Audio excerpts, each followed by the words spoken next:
نحمدہ ونصلی علی رسولہ الکریم، اما بعد فاعوذ باللہ من الشیطان الرجیم، بسم اللہ الرحمن الرحیم۔ قال اللہ تبارک و تعالی: یا ایھا الذین آمنوا ان جاءکم فاسق بنبأ فتبینوا ان تصیبوا قوما بجہالۃ فتصبحوا علی ما فعلتم نادمین۔ وقال النبی صلی اللہ علیہ وسلم: التبین من اللہ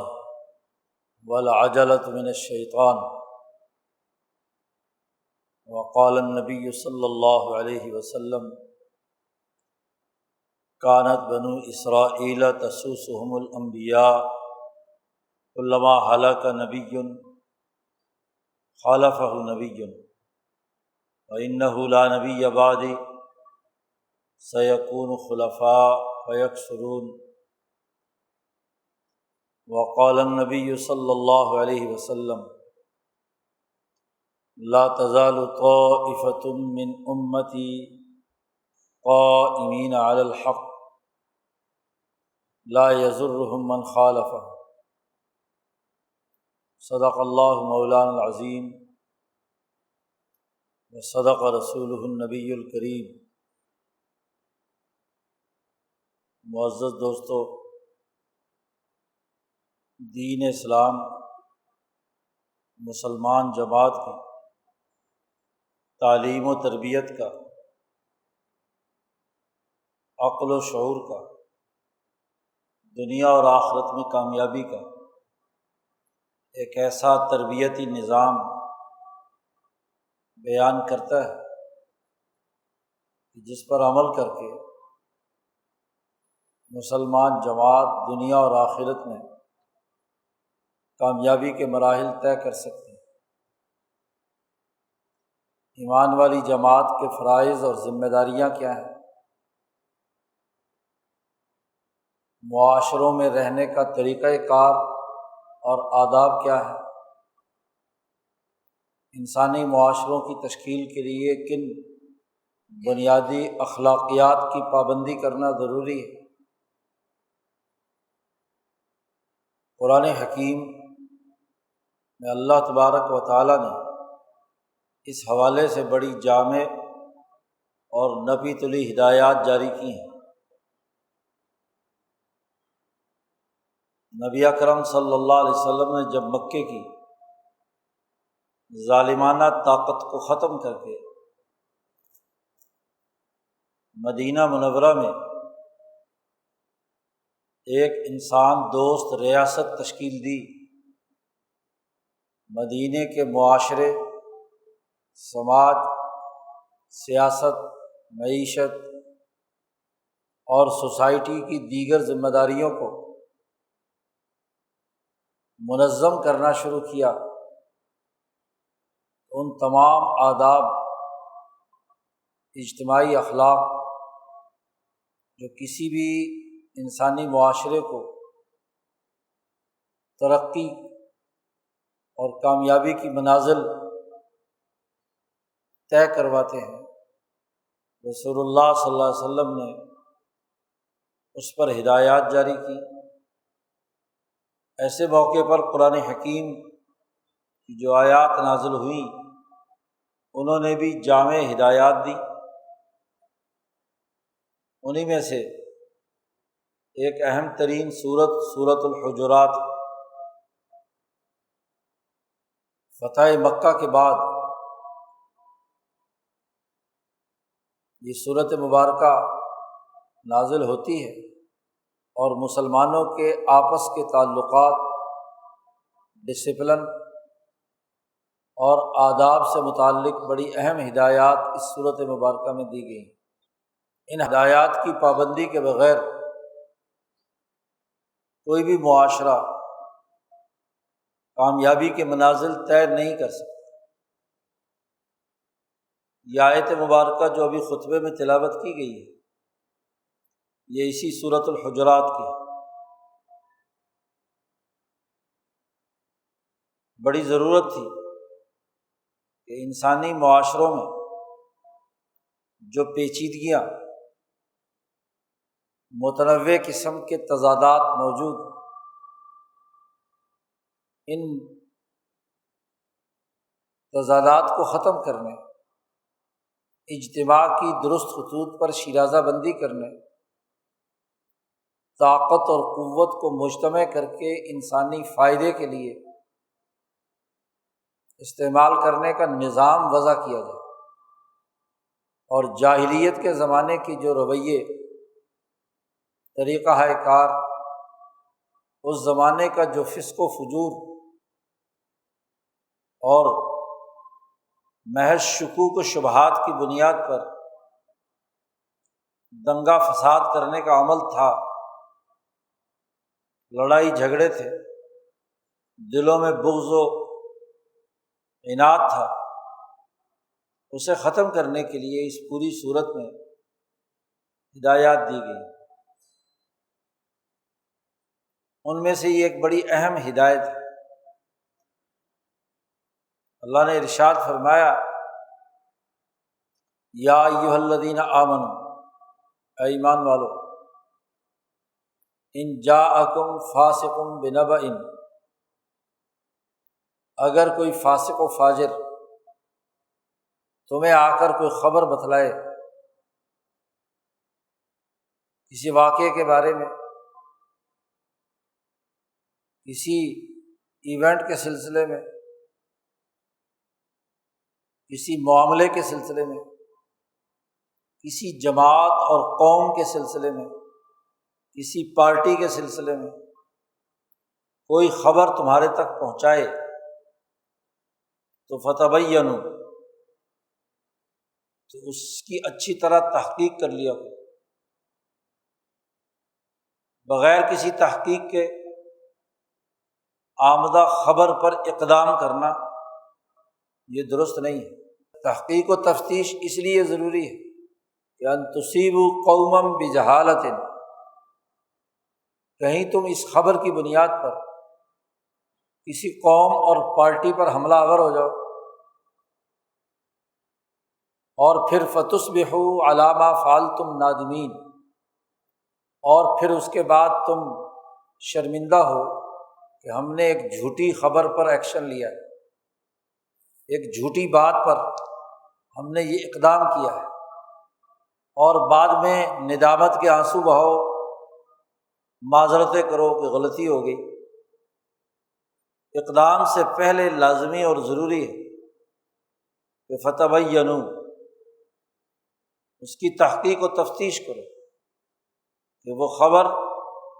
وہ بات صحیح اور درست ہے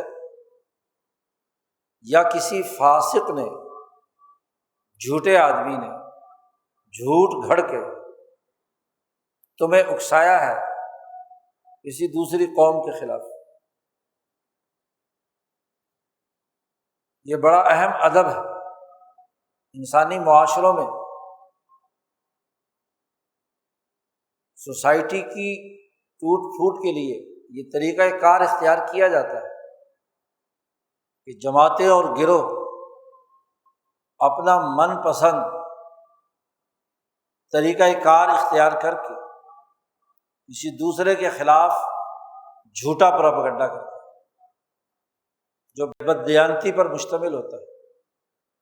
اور اس کے ذریعے سے اپنے مقاصد حاصل کرتا ہے۔ فرعون، نمرود، شداد، حامان، جتنے بھی ظالموں کے قصے کہانیاں قرآن حکیم نے بیان کیے ہیں، ان تمام میں ہمیشہ فرعونی حکومتوں نے، خاص طور پر ان کی اعلی کار قوتوں نے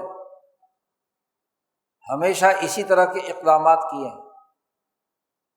اب نئی ریاست تشکیل پذیر ہو رہی ہے مدینہ منورہ میں، انسانوں کی اجتماعیت انسان دوست اصول پر منظم کیا جانا مقصود ہے۔ تو قرآن حکیم نے اس موقع پر ایمان والی جماعت کو واضح اور دو ٹوک ہدایات دی۔ اس آیت کا شان نزول یہ بیان کیا جاتا ہے کہ رسول اللہ صلی اللہ علیہ وسلم نے جب زکوٰۃ کا نظام مدینے کی ریاست کے لیے وضع کیا اور زکوٰۃ کی دو بڑی بنیادی مصلحتیں حضرت الامام شاہ ولی اللہ دہلوی بیان فرماتے ہیں، ایک تو تہذیب نفس کہ ہر آدمی جو صاحب نصاب ہے وہ زکوٰۃ ادا کرے تاکہ اس میں سے بخل، سرمایہ پرستی ختم ہو اور اس کا نفس مہذب بن جائے۔ اسے یہ تہذیب ہونی چاہیے کہ سوسائٹی کے ضرورت مندوں، محتاجوں، کمزور لوگوں کے لیے مال خرچ کرنے کی وہ جرأت اور ہمت رکھے، صرف ذاتی لالچ، خود غرضی، مفاد پرستی اور سرمایہ پرستی کا اسیر نہ ہو۔ تو زکوٰۃ کی ایک بڑی اہم ترین مصلحت دلوں کے بخل کو دور کرنا، وہ بخل جس کے بارے میں خود قرآن نے کہا کہ احضرت الانفس الشح، کہ انسانی نفسوں میں بخل ہر وقت حاضر رہتا ہے، مال کی محبت، کرسی اور اقتدار کی محبت، دنیا کی کسی بھی چیز کے ساتھ ایسا دل لگا لینا کہ آپ کی جان اس کے ساتھ وابستہ ہو جائے کہ یہ نہ ملی تو میری جان نکل جائے گی، خواہ وہ عہدہ ہو، مال ہو یا کوئی اور مفاد ہو جو ذاتی اور نفسانی ہو، اس کا دل کے ساتھ چمٹ جانا، یہ شح۔ اس لیے وہ انسان جو باوقار نہیں ہوتا، سماحت نفس اس میں نہیں ہوتی، تو اس میں بخل پایا جاتا ہے، اسے شحیح النفس کہتے ہیں۔ وہ اتنا پست ذہن ہے کہ دنیا کی چھوٹی چھوٹی چیزوں کے ساتھ اس کی جان اٹکی ہوئی ہے۔ اس لیے بخیل آدمی کا معاملہ کیا ہوتا ہے؟ نبی اکرم صلی اللہ علیہ وسلم نے فرمایا کہ بخیل آدمی کو اگر کہیں پیسے خرچ کرنے بھی پڑے تو یوں لگتا ہے جیسے جان جا رہی ہے اس کی۔ یہ ایسے ہی ہے کسی نے لباس پہنا ہوا ہو لوہے کا اور اس کی کڑیاں آپس میں مل رہی ہوں تو سینہ اس کا تنگ ہوتا ہے، بس ابھی جان نکلی۔ اور ایک سخی آدمی ہوتا ہے، سماحت النفس، جس کے نزدیک روپیہ، پیسہ اور دنیا کی اشیاء ہاتھ کا میل ہوتی ہے، ضرورت پورا کرنے کے لیے۔ ایک ضرورت مند آپ کے پاس آ گیا تو وہ کھلے دل کے ساتھ، کشادگی کے ساتھ، خوشی کے ساتھ اس کی ضرورت پورا کرنے میں خوشی محسوس کرتے ہوئے وہ مال خرچ کرتا ہے، جس کو کہتے ہیں سماحت النفس۔ دین کا بنیادی مقصد بخل اور شح کو ختم کرنا ہے اور کھلے دل والا ہونا، ذاتی مقاصد کے لیے نہیں کہ فضول خرچی کرے، انسانوں کے مفاد کے لیے، انسانی ضرورتوں پر، اسے سماحت النفس کہا جاتا ہے۔ تو زکوٰۃ کا ایک بڑا بنیادی مقصد تہذیب نفس، اور دوسرا بڑا اہم ترین مقصد سیاست الامہ ہے، ملک اور قوم کی اجتماعی سیاست اور نظم و نسق قائم کرنا، کیونکہ کوئی نظم و نسق بغیر مالی وسائل کے نہیں ہو سکتا۔ جو لوگ حکومتی نظم و نسق چلا رہے ہیں ان کی تنخواہیں ہیں، دفاعی اخراجات ہیں، ملک کی بڑی اجتماعی ضروریات کے لیے وسائل کی فراہمی ہے، وہ بغیر ٹیکس لگائے ہوئے، بغیر لوگوں کے مال کی زکوٰۃ وصول کیے ہوئے نہیں ہو سکتا۔ اس لیے شاہ صاحب فرماتے ہیں زکوٰۃ کا نظام نافذ کیا گیا۔ یہ جب نظام نافذ کیا، اس نظام میں یہ بات بھی ضروری ہوتی ہے کہ خالی ایک حکمران تو سارے لوگوں سے ٹیکس کلیکشن نہیں کر سکتا، تو عامل مقرر کیے جاتے ہیں، افسران مقرر کیے جاتے ہیں کہ وہ مختلف علاقوں میں بھیجا جائے اور وہاں جو زکوٰۃ بنتی ہے وہ ان کی وصول کر کے لائے۔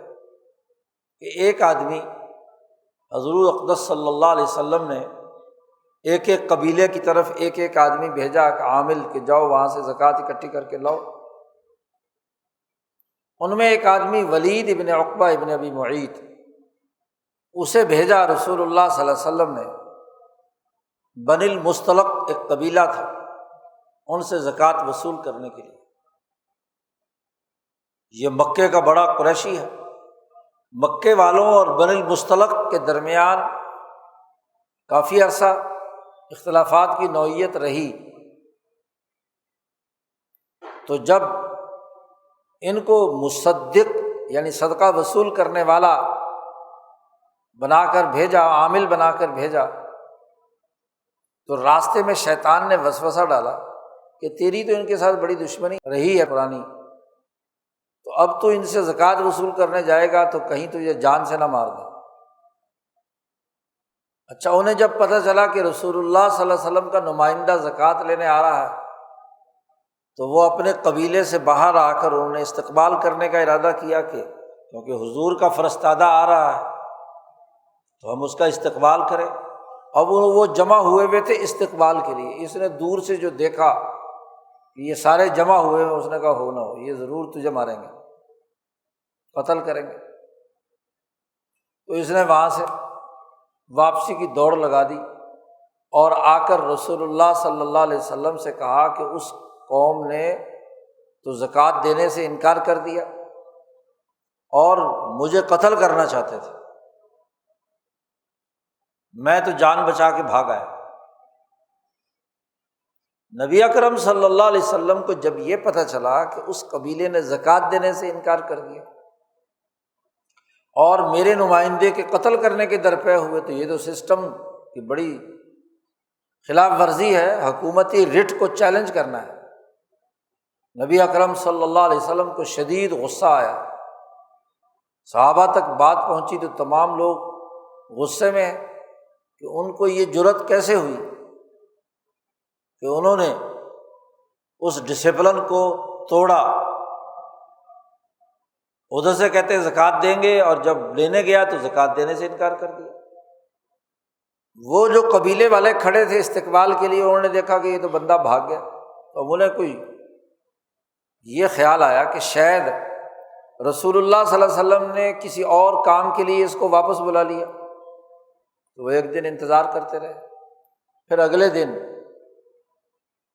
وہ آئے اور جیسے ہی ان کا سردار حارث ابن ضرار آپ صلی اللہ علیہ وسلم کے پاس پہنچا تو حضور صلی اللہ علیہ وسلم نے پوچھا کہ تم نے زکوٰۃ کیوں نہیں دی بھائی، کیوں نہیں دی زکوٰۃ؟ اس نے کہا یا رسول اللہ ہم تو زکوٰۃ کیا سر جان دینے کے لیے تیار ہیں، ہم تو استقبال کے لیے کھڑے تھے، آپ کا جو نمائندہ ہے وہ وہاں سے بھاگ آیا۔ وہ کہہ رہا تھا مجھے قتل کرنے کے درپے تھے۔ تو اسی موقع پر یہ آیت نازل ہوئی۔ آپ صلی اللہ علیہ وسلم مشورہ کر رہے تھے کہ بھائی اس قبیلے نے اگر زکوٰۃ دینے سے انکار کیا ہے تو اس کے خلاف جنگ لڑنی چاہیے، اقدام کر ایکشن لینا چاہیے۔ ایک فوجی دستہ تیار کر رہے تھے، وہ جائے اور جا کر کیا ہے، بلکہ خالد بن ولید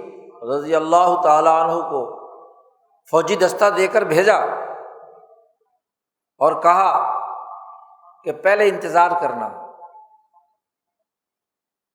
کہ اگر تو وہ کافر ہو چکے ہوں گے تو اذان نہیں آئے گی اس بستی میں سے، تو اذان سننا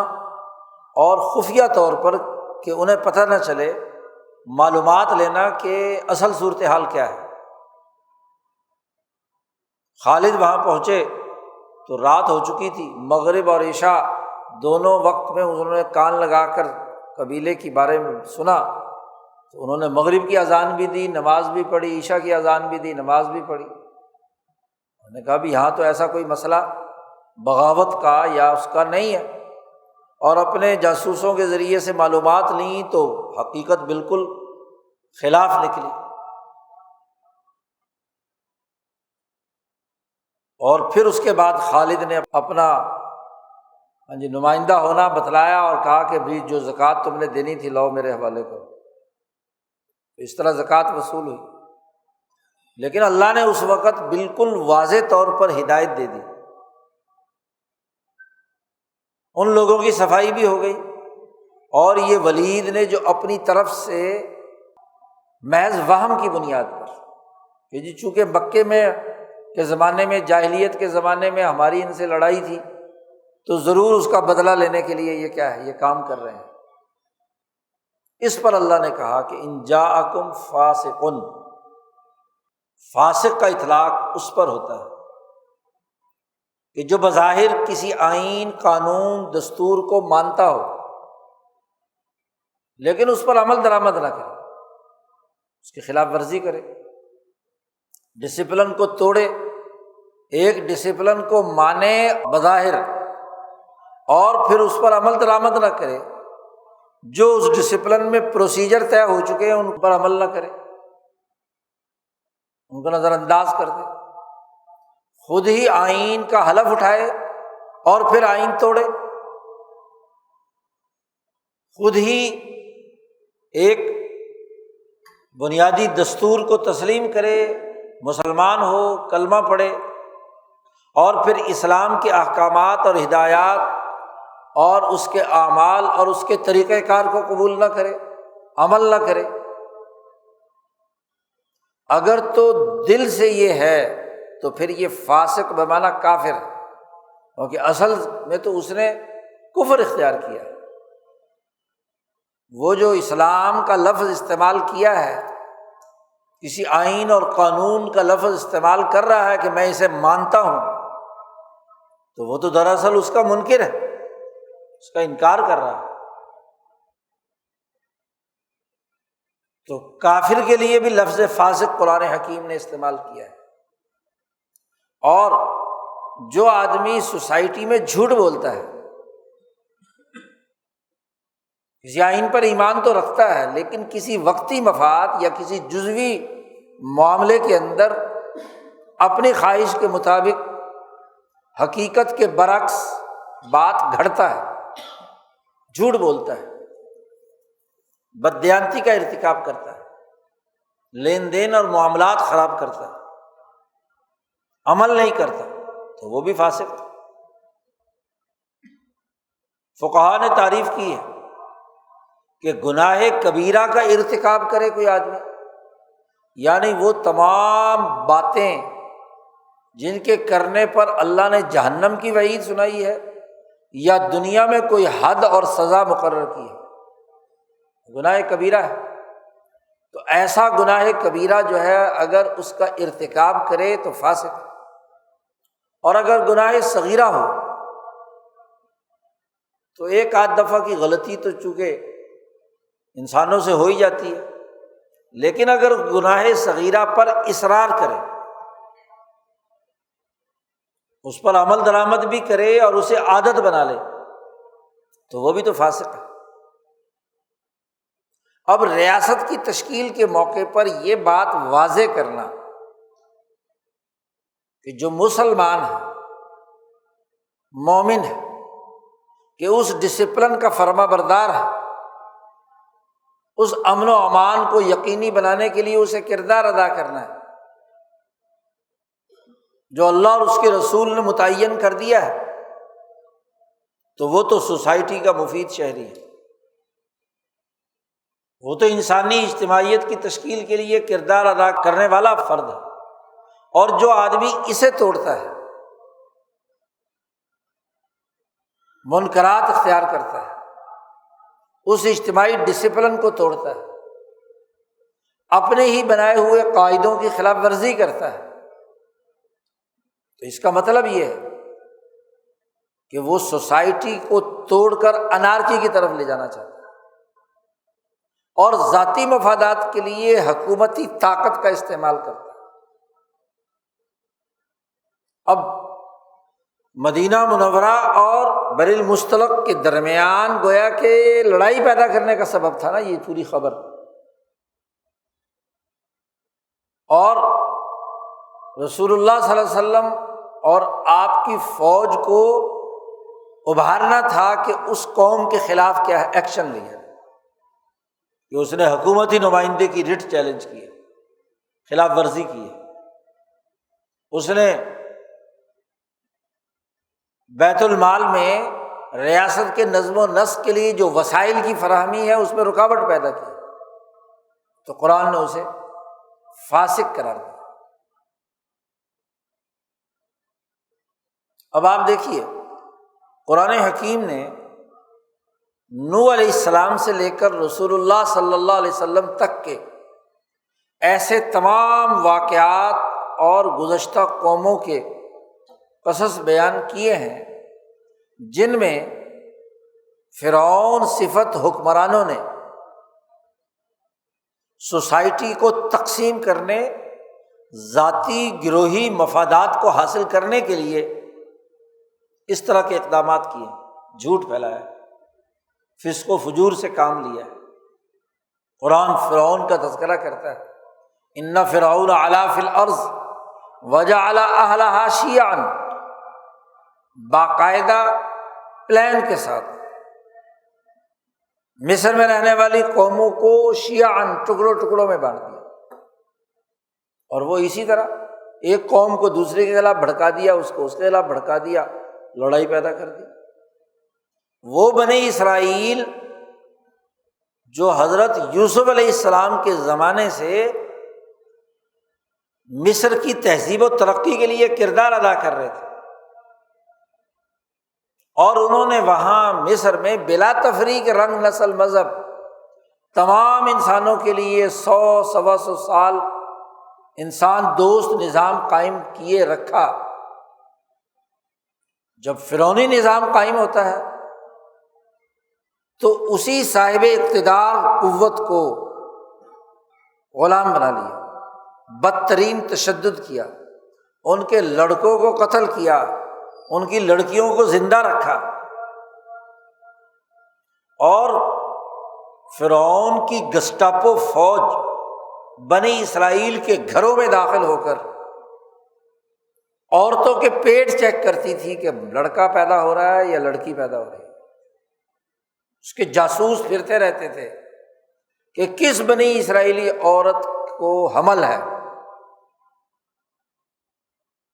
اور کب تک ان کے بچہ پیدا ہونا ہے، اور جس دن پیدا ہونا ہوتا وہیں پر چھاپا مار کر پہنچ جاتے۔ لڑکی ہوتی تو کچھ نہ کہتے، لڑکا ہوتا تو فوراً ماں باپ کے سامنے اسے قتل کر۔ تو گویا کہ فوجی طاقت کا، پولیس کی طاقت کا استعمال، اور پھر اس میں وہ تمام محلوں کی دائیاں، قوابل، قابلہ کہتے ہیں دائی کو، ان تمام کے ذریعے سے جاسوسی کی جاتی تھی۔ ظاہر ہے کہ جب عورتوں کے ہاں بچہ کی پیدائش ہوتی ہے تو دائیوں کا رابطہ ہوتا ہے کہ کس گھر میں ہے بچے، کس گھر میں نہیں۔ یہ تو اللہ تعالیٰ نے موسیٰ علیہ السلام کو بچانا تھا، اور روایات کے مطابق ان کی والدہ زمانہ حمل میں کبھی بھی ان کا پیٹ باہر نہیں آیا، محفوظ رکھا تاکہ کسی کو پتہ ہی نہ چلے کہ جی حمل ہے یا نہیں ہے، کیونکہ نبی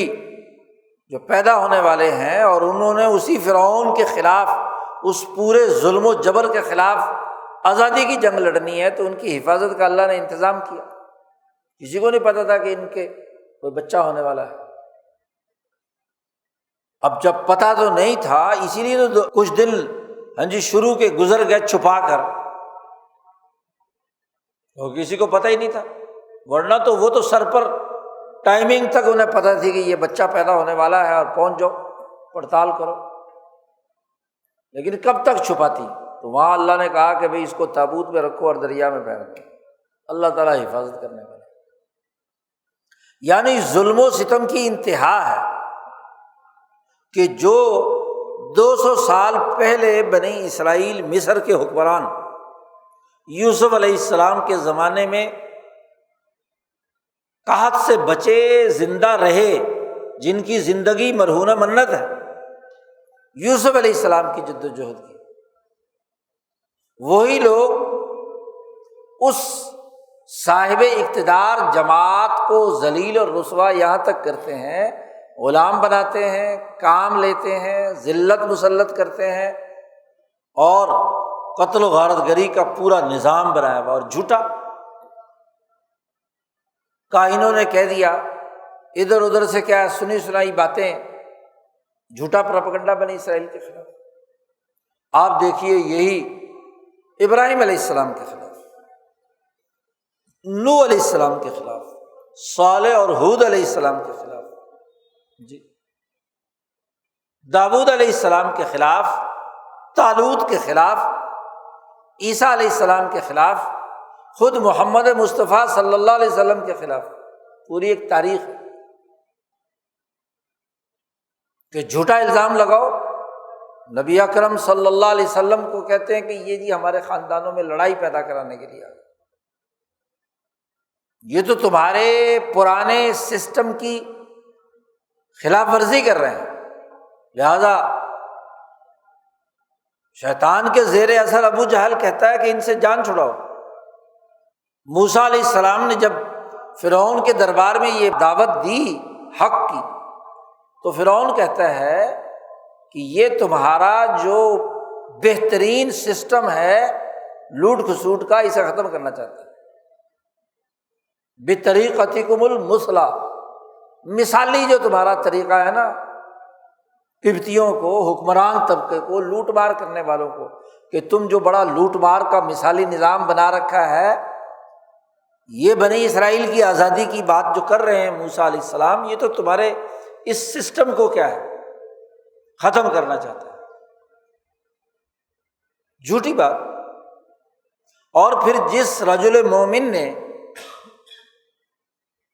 خود فرعونی قوم میں سے جس نے یہ کہا کہ یہ تم جھوٹ بول رہے ہو، اور آج سے جھوٹ بول رہے ہو، یوسف علیہ السلام کے زمانے سے تم یہ کام کر رہے ہو، جھوٹا پروپیگنڈا، جھوٹے اقدامات، تو اس کے قتل کرنے کے در پہ ہو۔ تو ہمیشہ فرعونی اور سامراجی نظاموں کا یہ طریقہ کار رہا ہے کہ جھوٹ باقاعدہ پلاننگ کے ساتھ گھڑا جاتا ہے، اسے پھیلایا جاتا ہے، اس کو بنیاد بنا کر ایکشن لیا جاتا ہے، آزادی کی تحریکات کو دبایا جاتا ہے، انبیاء کی جدوجہد کو سبوتاج کیا جاتا ہے، رہنماؤں کی جدوجہد اور کوشش کو ناپاک عزائم کے ذریعے سے ناکام بنانے کی کوشش کی جاتی ہے۔ آپ دیکھیے، ایک طرف تو اقوام میں صرف ایک ایک قوم میں، نوح کی قوم ہو، ہود اور صالح کی قوم ہو، موسیٰ علیہ السلام کی قوم ہو، داؤد کی قوم ہو، عیسیٰ علیہ السلام کی قوم ہو، وہاں ان کے مقابلے کے ملا اور مترفوں کی سازشیں ایک طرف، کہ وہ زیادہ قومی درجے کی تھی، اور نبی اکرم صلی اللہ علیہ وسلم کے زمانے میں جزیرۃ العرب اور حجاز کے اندر، حجاز اور عربوں کا جو مخالف ٹولہ ابو جہل کی قیادت میں، ان کی شرارتیں، ان کا دجل و فریب، ان تمام دجل و فریب کے اس نظام کی نوح علیہ السلام سے لے کر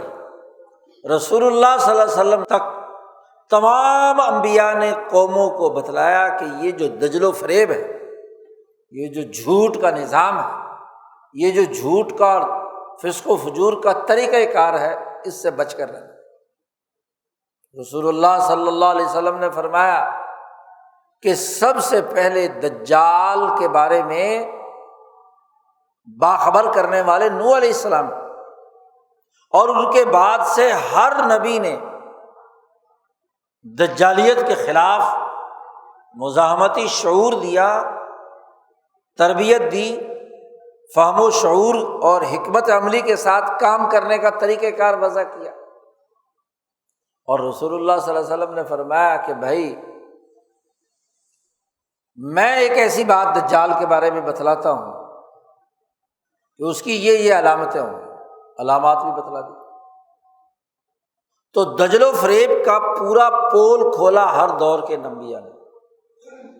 اب نبی اکرم صلی اللہ علیہ وسلم کے بعد کسی نبی نے تو نہیں آنا۔ نبی اکرم صلی اللہ علیہ وسلم نے فرمایا کہ میرے بعد نبوت نہیں ہے، میرے بعد میرے خلفاء ہیں، لا نبی بعدی سیکون بعدی خلفاء، میرے بعد میرے خلفاء ہوں گے۔ وہ خلافت ظاہرہ کے حکمران ہوں جیسے خلفائے راشدین، یا خلافت باطنہ کے رہنما ہوں، تعلیم و تربیت کرنے والے جیسے عبداللہ ابن مسعود، عبداللہ ابن عمر، عبداللہ ابن عباس صحابہ میں، اور ان کے بعد ائمہ مجتہدین، فقہاء، مفسرین، اولیاء اللہ، علماء ربانیین، یہ خلفائے باطنین جنہوں نے تعلیم دی، تربیت دی، شعور پیدا کیا، دین کا نظریہ آگے منتقل کیا، تو یہ کثرت سے ہوں گے، قیامت تک ہوں گے۔ وہ ان بنیادی احکامات اور ہدایات کو اور اس شعور کو جو انبیاء علیہ السلام نے اپنی اپنی قوموں میں دیا ہے، وہ اس کے مطابق کام کرتے رہیں گے اور وہ قیامت تک چلے گا۔ لا تزال طائفۃ من امتی، میری امت کی ایک جماعت ہر حال میں ان انبیاء کے نقش قدم پر چل کر شعور پیدا کرتی رہے گی، اور ان کو کوئی نقصان نہیں پہنچائے گا حتیٰ یأتی امر اللہ، یہاں تک کہ قیامت آ جائے، اللہ کا حکم آ جائے۔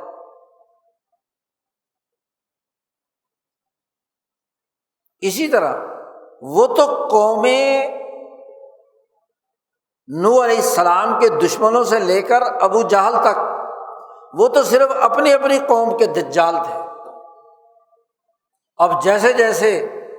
بین الاقوامی نظام رسول اللہ صلی اللہ علیہ وسلم نے قائم کیا تو دجل و فریب کا بھی ایک بین الاقوامی نظام بننا شروع، کیونکہ جب شیطنت اور اس کے اعمال جتنے آپس میں ملتے جائیں گے اتنا ہی بڑا دجال بنتا چلا جائے گا۔ تو بین الاقوامی نبوی نظام کے مقابلے پر جو دجالی نظام پچھلے 300 سال سے دنیا پر مسلط ہوا ہے، سرمایہ پرستی کا، دجل و فریب کا، فسق و فجور کا، جھوٹ اور بددیانتی کا، اس نے پچھلے تمام تاریخی ریکارڈ توڑ دیے،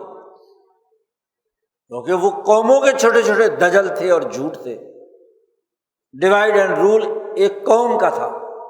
اور اس بین الاقوامی نظام نے اقوام کے درمیان، دنیا بھر کی اقوام کے درمیان لڑائی جھگڑے کی بنیاد پر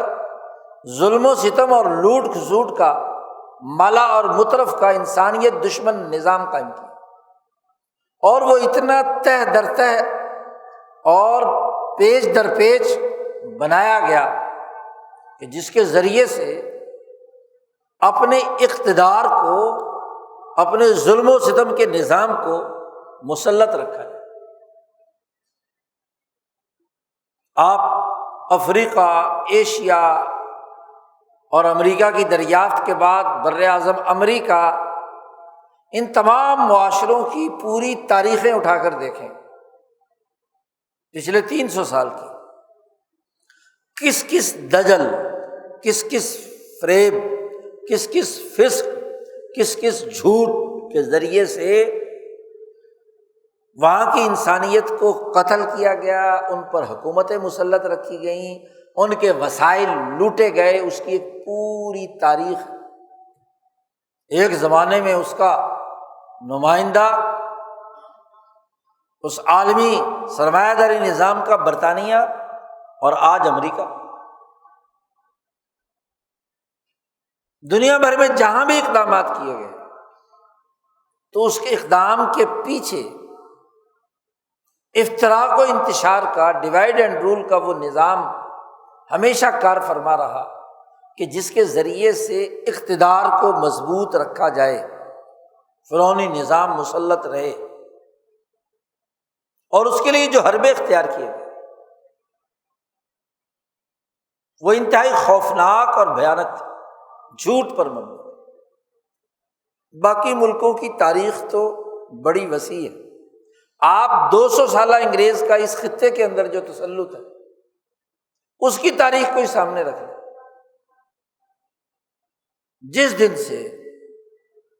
بنگال پر قبضہ کیا ہے اور 1947 اگست تک اس پورے 200 سالہ دور میں جھوٹ گھڑ کے، جھوٹی خبریں پھیلا کر معاشرے کو پھاڑا ہے، توڑا ہے۔ وہ سراج الدولہ اور میر جعفر کے درمیان ہونے والا تضاد ہو، اس کی جھوٹی خبر اسے اور اس کی جھوٹی خبر اسے، اور اس کی بنیاد پر دونوں نے ایک دوسرے کے خلاف ایکشن لیا، اور اس کے نتیجے میں دونوں ہی لڑ لڑ کر فنا کر دیے گئے۔ جو ایک پہلے فنا ہو گیا، دوسرے کو تھوڑے دنوں اقتدار کے مزے دلوائے اور اس کے بعد اسے بھی استعمال کیا اور ردی کی ٹوکری میں بہ گیا۔ ٹیپو سلطان کے ساتھ یہی کچھ ہوا، پوری تاریخ جی۔ اس کے بعد ہر دور میں، اور اس خطے کے حریت پسندوں نے جب جنگ آزادی لڑی تو بتدریج 200 سالوں میں سامراج پسپائی اختیار کرتا رہا، اور ہر پسپائی کے موقع پر ایک نیا حربہ، ایک نیا ڈیوائڈ اینڈ رول کا پلان، ایک نیا فساد پیدا کرنے کا عمل جذباتی لوگوں کے ذریعے سے کھڑا کیا گیا۔ 200 سال کی تاریخ بھی بڑی لمبی ہے، اور اگر ہم پچھلے صرف 100 سال کی تاریخ سامنے رکھیں تو اس تاریخ کے واقعات بھی سوسائٹی اور معاشروں کی تباہی اور بربادی کے پیچھے کار فرما ان قوتوں کی نشاندہی کرتی ہیں جو سوسائٹی کو آزادی دینا نہیں چاہتی، آزادی کے ساتھ اپنا نظام نہیں بنانے دینا چاہتی، اپنی ریاست، اپنی طاقت، اپنی قومی قوت اس کو بننے نہیں دینا چاہتی۔ آپ دیکھیے 1920 کے بعد جب یہاں کے حریت پسندوں نے یہاں کی اس ظالمانہ برطانوی حکومت کے خلاف اپنی تحریک عدم تشدد کے اصول پر منظم کی، اس کے لیے اقدامات کیے، کردار ادا کیا، تو 15 سال کی مسلسل جدوجہد کے بعد قومی جمہوریت کے نام پر حکومت مجبور ہوئی کہ وہ اس خطے بر عظیم پاک و ہند میں لوگوں سے ووٹ لے کر ان کی نمائندہ حکومتیں بنائی جائیں۔ ہم سب جانتے ہیں کہ انڈیا ایکٹ 1935 بنایا گیا پارٹیوں کے مشورے سے، یہاں کی لیڈرشپ سے، کہ جی ہم آئینی نظام ملک میں بنانا چاہتے ہیں۔ کئی کمیشن بنے، کئی تجاویز آئیں، تو بہت ملک نہ چھوڑنا پڑے، لیکن آئینی بھی ہو کہ دنیا بھر میں بھی اس پر ڈبیٹ جاری تھی۔ 1857 سے برطانوی پارلیمان میں، دارالعوام میں ہندوستان کے مسئلے پر ڈبیٹ چل رہی تھی، اپوزیشن ہر حکومت کا ناک میں دم رکھتی تھی۔ 1857 کی جنگ آزادی کے موقع پر دارالعوام میں اپوزیشن نے بحث کی، اور اس زمانے میں مارکس نے بھی وہ مضامین لکھے جو ہندوستان کی آزادی اور حریت کے حوالے سے اس کو روکنے کے لیے کردار ادا کر رہا، اور برطانوی ممبران کو اس نے وہ مضامین بھیجے کہ پارلیمنٹ میں آواز اٹھائی جائے۔ تو دنیا بھر سے پریشر تھا کہ بھائی جب برطانیہ میں جمہوریت ہے، فرانس میں جمہوریت ہے، دوسری جگہوں پر جمہوریت ہے، تو یہاں بھی ایک جمہوریت ہونی چاہیے انڈیا میں۔ تو بین الاقوامی پریشر پر ایک جمہوریت کا ڈرامہ کھیلا گیا، الیکشن رولز بنائے گئے، الیکشن کا اعلان کر دیا گیا۔ اب آپ منظرنامہ دیکھیے، پورے ملک ہندوستان کی صورتحال تو بیان کرنے کے لیے ایک دفتر چاہیے۔ یہ پنجاب، صرف پنجاب 1928 میں اس قومی جدوجہد جو قومی آزادی کی جنگ لڑ رہے تھے، ان کی باہمی مشاورت سے 1929-30 میں ایک ایسی مسلمانوں کی نمائندہ قومی جماعت وجود میں لائی گئی، قومی رہنماؤں نے، مولانا حبیب الرحمن لدھیانوی، چودھری افضل حق جیسے لوگ، مجلس احرار اسلام، پنجاب میں اکثریتی صوبہ مسلمانوں کا تھا، مسلمان زیادہ تھا، اور جب الیکشن ہوگا تو ظاہر ووٹ کا تعلق اکثریت سے تھا، تو پنجاب میں حکومت مسلمان ہی کی بننی تھی۔ تو یہاں قومی سوچ رکھنے والوں نے وہ پارٹی لانچ کی، اور کشمیر اور پنجاب، کیونکہ کشمیر سیالکوٹ کے راستے سے کشمیر کا وابستہ ہندوستان کے ساتھ، تو کشمیر اور پنجاب میں کشمیر کی تحریک بھی چلائی، اور پنجاب میں بھی تحریک کے ذریعے سے احرار نے اتنا کام کیا مسلمانوں کی اجتماعیت کا کہ یہ بات کنفرم تھی کہ اگر فیئر الیکشن ہوں گے تو پنجاب کی حکومت احرار بنائے گی، اور چونکہ قومی جماعت تھی تو یہاں کی جو مقامی آبادیاں غیر مسلم بھی تھی، سکھ خاص طور پر سب سے بڑا گروہ تھا یہاں، تو اس کے ساتھ ان کے تعلقات تھے، ان کے ساتھ کسی قسم کی لڑائی جھگڑے کی بات نہیں تھی، مذہب اپنا اپنا، گرودوارہ اپنا اپنا، مسجد اپنی اپنی، لیکن سیاست میں انسانوں نے سیاست کرنی ہے، اور سیاست ہمیشہ غیر فرقہ وارانہ ہوتی ہے۔ جیسے رسول اللہ صلی اللہ علیہ وسلم نے مدینے میں ریاست بنائی تو یہودی کا بھی حق تھا امن و امان، ایک یہودی کا بھی حق تھا معاشی سرگرمیوں میں حصہ لینا اور انصاف کے ساتھ رہنا، تو معاشی اور سیاسی انصاف تو ہر ایک انسان کو دینا ہے۔ تو اس کے مسلم اکثریتی صوبے کی سب سے بڑی پارٹی، جس کی یہاں کی غیر مسلم اقلیت کے ساتھ بھی تعلقات بہترین، ہم آہنگی،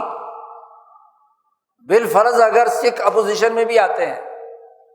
تو جو دنیا میں جمہوری طریقہ کار ہے اسمبلی کا، اس کے مطابق کیا ہے، معاملات درست خطوط پر آگے بڑھتے ہیں نا، انسانی حقوق کے حوالے سے ڈیبیٹ ہونی تھی نا۔ اور وہ جو پنجاب پر قابض 1857 کے بعد سے جاگیردار طبقہ، مراد یافتہ طبقہ یہاں پر حکمران تھا، مٹھی بھر، جس کا عوام سے کوئی رشتہ نہیں تھا، عوام کا استحصال کرنے والا تھا، وہ اس خطے پر مسلط تھا۔ یہ سب کے سب انگریز کے ٹوڈی، جن کا عوام سے کوئی تعلق نہیں۔ اب انگریزوں نے دیکھا کہ الیکشن کا اعلان ہو گیا، انڈیا ایکٹ 1935 کے تحت پارٹی بنانے، جدوجہد کرنے، اظہار رائے کی آزادی، ووٹ کے لیے تیار کرنے، ہر آدمی کا الیکشن میں کھڑے ہونے وغیرہ وغیرہ کے جو الیکشن رولز ہیں، گو ان میں بھی ڈنڈی ماری گئی کہ ووٹ صرف اس کا ہوگا جس کے پاس اتنے پیسے ہوں گے اور ایسا پڑھا لکھا ہوگا، یہ ہوگا وہ ہوگا، عام عوام کا ووٹ نہیں۔ تمام تر شرطیں لگائی تاکہ جس کے ذریعے سے الیکشن کا رزلٹ اپنی مرضی کا ہے، جاگیردار منتخب ہو کر آ گیا، وہ جو پہلے سے انگریزوں کے وفادار۔ حقیقی آزادی کی کوئی پارٹی وجود میں نہیں آنی چاہیے، اور اگر وجود میں ہے تو اقتدار میں نہیں آنی چاہیے۔ پوری پلاننگ کی گئی، اور اس پلاننگ کا پورا جو نقشہ اور خاکہ تیار ہوا وہ شملہ کے گورنر ہاؤس میں حکومت نے بنایا۔ مسئلہ یہ تھا کہ پہلے ایک جھگڑا کھڑا کیا گیا اخبارات کے ذریعے سے، میڈیا کے ذریعے، کیونکہ سب سے بڑا فاسق اور جھوٹ بولنے کا، پروپیگنڈے کا مرکز میڈیا ہوتا ہے۔ سکھوں اور مسلمانوں کے درمیان ہم آہنگی تھی۔ 1665 میں مغل حکمرانوں کا، دارا شکوہ کا خانسامہ عبداللہ خان، اس نے اس کو یہاں لاہور کا داروغہ مقرر کیا گیا تھا۔ اس نے بادشاہی مسجد کے قریب ایک چھوٹی سی مسجد اپنے نام سے بنوائی، عبداللہ خان مسجد، 1665 میں۔ اور پھر اس کے بعد اس کا جب انتقال ہوا تو اپنی وصیت کے مطابق اس چھوٹی سی مسجد کے ساتھ ہی اس نے اپنا مقبرہ اور اپنی تدفین وغیرہ اس کی گئی،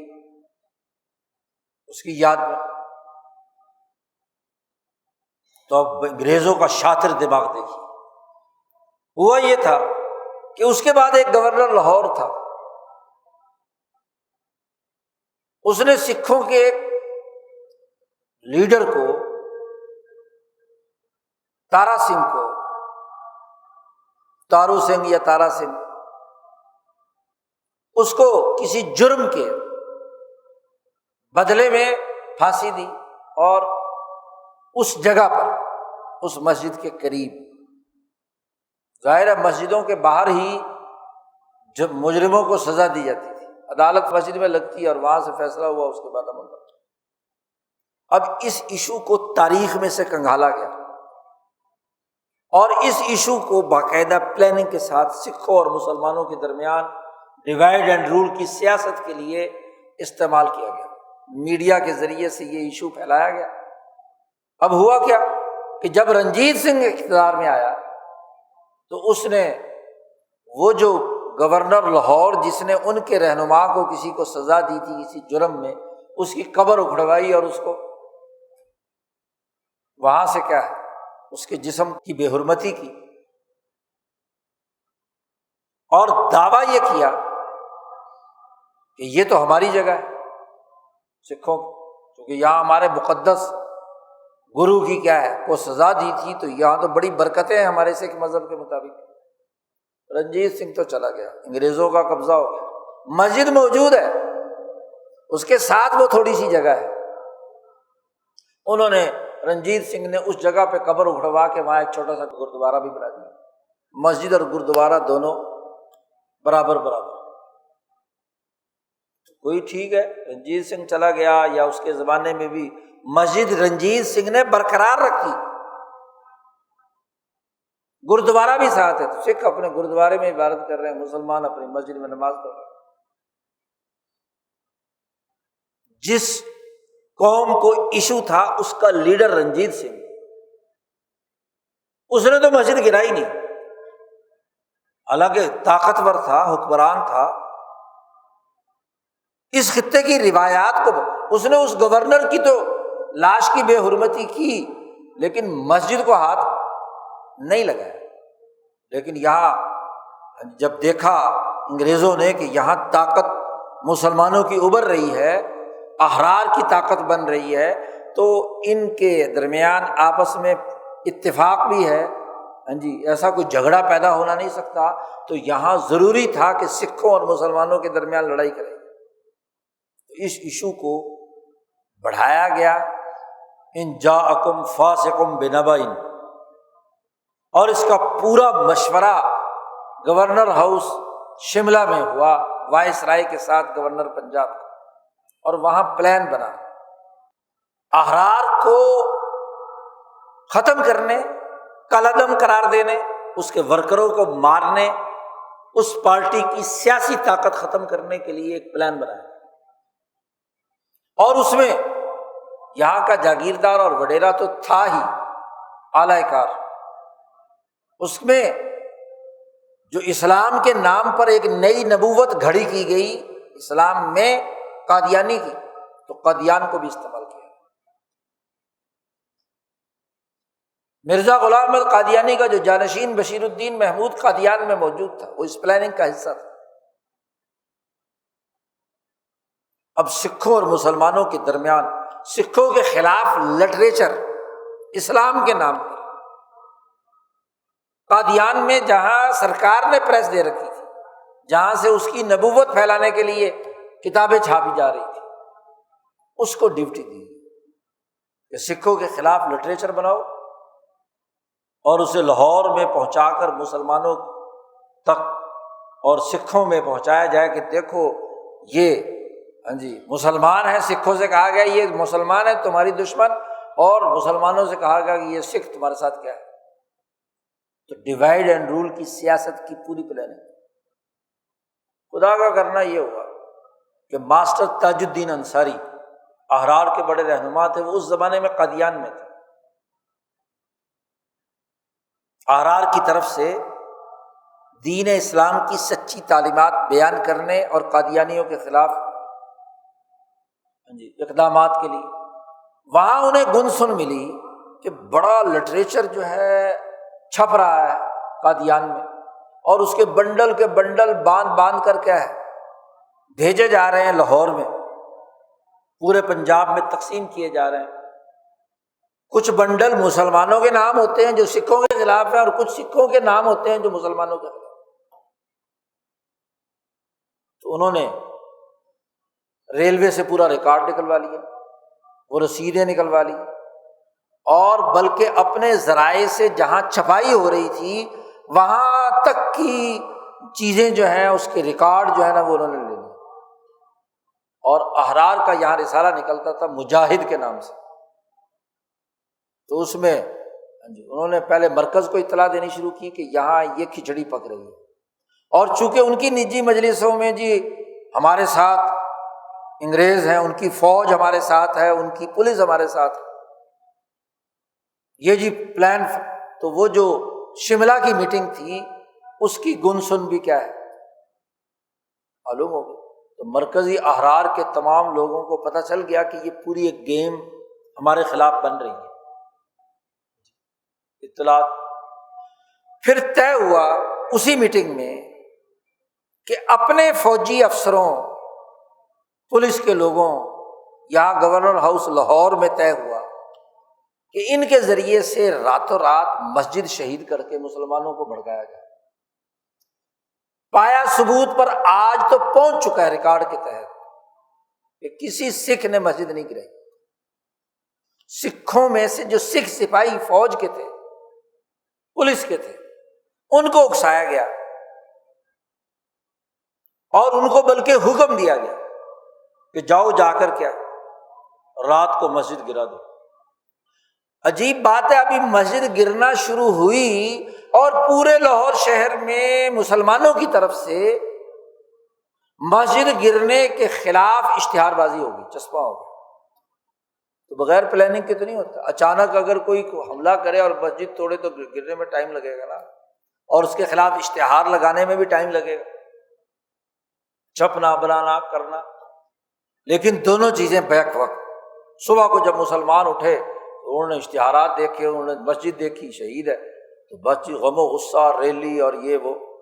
اچھا، پہلے انہی لوگوں سے گروائی اور پھر وہاں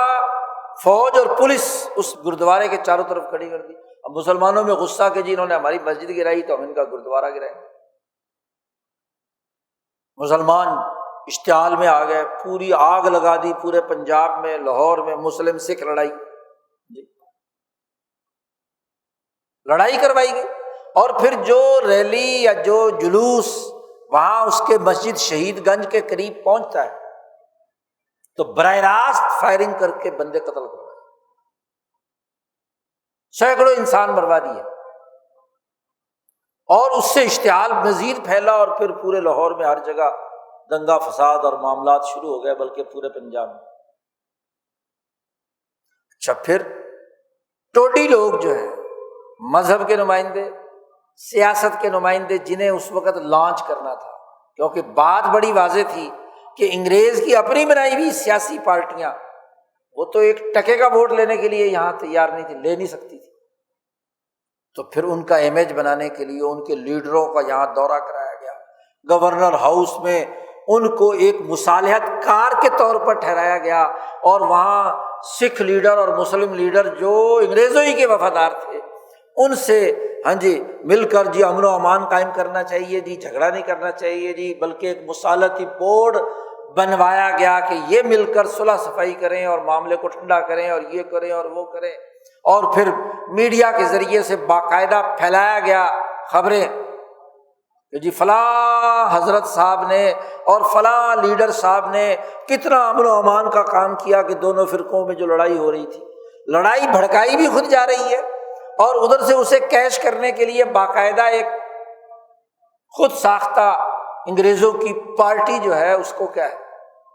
اس کی پروجیکشن بھی دی جا رہی ہے۔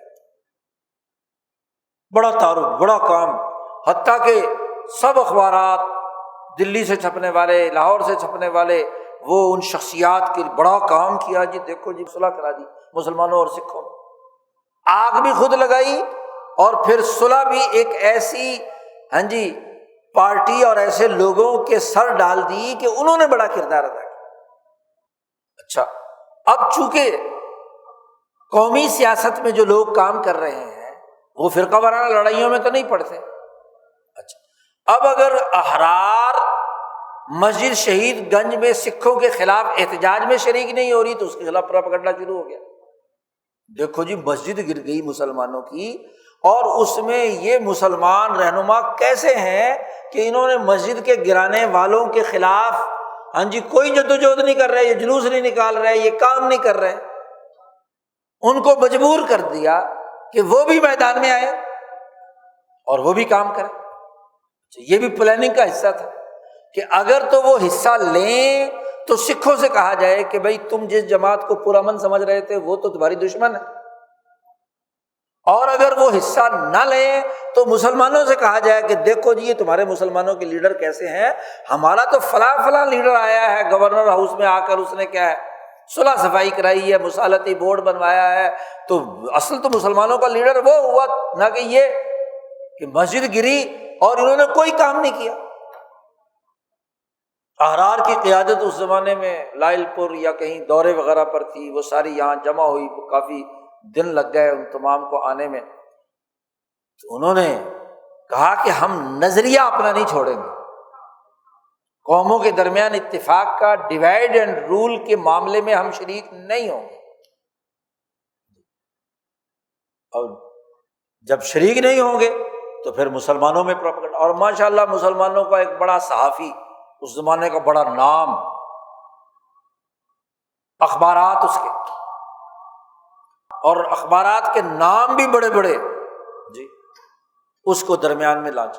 اب یہ لوگ آئے اور انہوں نے آ کر کوشش کی کہ جو سکھوں کے سمجھدار لوگ تھے اس لاہور کے اندر، اور مسلمانوں کے جو قومی سوچ رکھنے والے لوگ تھے، ان کے ساتھ میٹنگ کی، جرگہ کیا کہ بھئی اس معاملے کو ٹھنڈا کرو، اس کے پیچھے تو یہ سازش ہے، اور پھر کیا یہ کہ جو احرار کا رسالہ مجاہد تھا اس نے وہ سارا ڈیٹا جو شملہ کی میٹنگ کا تھا اس کے جو ثبوت تھے، اور جو قادیان سے چھپ چھپ کر کتابیں اور بنڈل اور تمام چیزیں آ رہی تھیں اس کے جو عکس تھے وہ چھاپ دیے کہ یہ ثبوت ہے کہ یہ سارا کام تو گورنر ہاؤس نے خود کیا ہے۔ مسلمانوں کو سمجھایا کہ یہ سکھوں کا کام نہیں ہے، یہ یہاں کی اس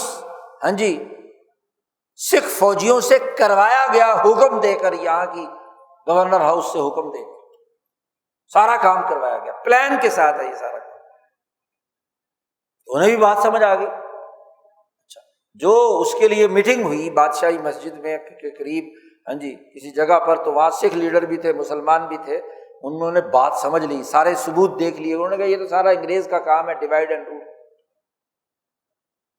اب وہ دھڑا دھڑ مجاہد چھاپ رہا تھا،